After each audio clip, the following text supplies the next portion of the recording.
হাতে দুদিনের ছুটি আর ভাবছেন কোথায় যাবেন? তাহলে কলকাতা থেকে মাত্র 2 ঘন্টা দূরে পাহাড় জঙ্গলে ঘেরা একটি সুন্দর আর শান্ত পরিবেশ ঘাটশিলা থেকে ঘুরে আসতে পারেন।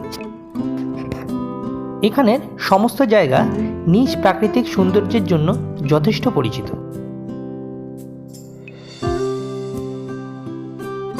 এখানের পর্বত শৃঙ্খলা যা নিজ সাহিত্য নিজেই ব্যক্ত করে, যা বোঝানো সম্ভব নয়।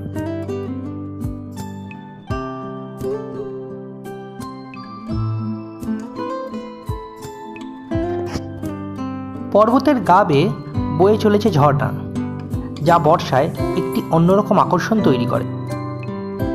আর আছে একটি নদী, যার এই নির্মল স্বচ্ছ জলের বালিতে সোনা পাওয়া যায়। তাই এই নদীর নাম সুবর্ণরেখা। ভারতের আর কোথাও এমন নদী নেই। এই নদীর পাড়ে বসে সন্ধ্যের সূর্য অস্ত যাওয়ার দৃশ্যটি অসাধারণ। সারা নদীর বুকে পাথরে ভরা, কেউ যেন ইচ্ছে করে তা সৃষ্টি করেছে। বাস্তব কিন্তু তা নয়। এই ঘাটশিলা কিন্তু বাঙালিদের কাছে একটি অন্যতম গর্বের স্থান, কারণ বিখ্যাত বাঙালি লেখক বিভূতিভূষণ বন্দ্যোপাধ্যায় তার জীবনের বেশ অনেকটা সময় এই ঘাটশিলাতেই কাটিয়েছিলেন এবং এখান থেকেই লিখেছিলেন পথের পাঁচালী, চাঁদের পাহাড়, আরণ্যকের মতো সব কালজয়ী উপন্যাস ও গল্প। বিভূতিভূষণের বাড়িটির নাম গৌরীকুঞ্জ। এটি তার স্ত্রীর নামে রেখেছিলেন।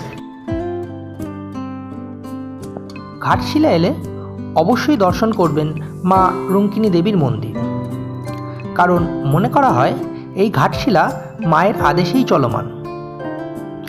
এখানে দেবী খুবই জাগ্রত ও জীবন্ত বলে মনে করা হয়।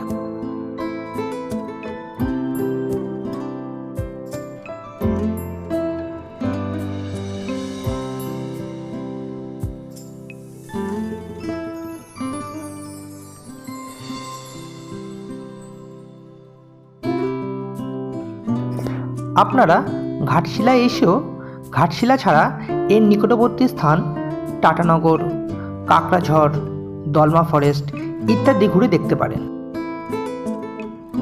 এইগুলিও তাদের নিজেদের সৌন্দর্যের জন্য যথেষ্ট বিখ্যাত।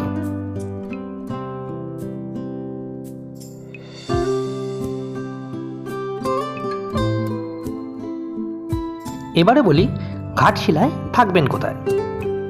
এখানে প্রচুর হোটেল আছে, তবে আমরা ছিলাম নবাবকুটি রিসর্টে।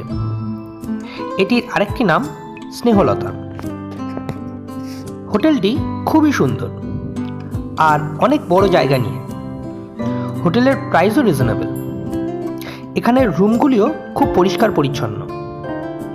এখানে বড় গ্রুপ এলে নিজেরাই রান্না করেও খেতে পারেন, তার ব্যবস্থাও আছে। এক কথায় হোটেলটি দারুণ।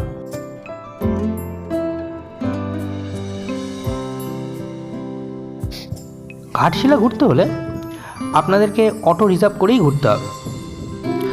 আমি হোটেলের নম্বর আর যে অটো করে আমরা ঘুরেছি তার নাম্বার ডেসক্রিপশন বক্সে দিয়ে দেব।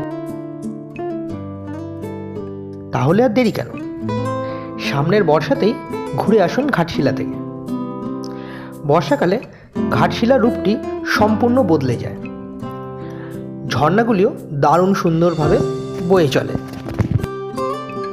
আর আপনারা যদি ঘাটশিলাতে ঘোরার প্ল্যান করতে চান, তাহলে ঘাটশিলা ভ্রমণের ডিটেলস প্ল্যান আমাদের আগের ভিডিওতে দেওয়া আছে, গিয়ে দেখে নিতে পারেন। আর এই রকম মিনি ব্লগের জন্য আমাদের চ্যানেলটি সাবস্ক্রাইব করে আমাদের পাশে থাকুন। ধন্যবাদ।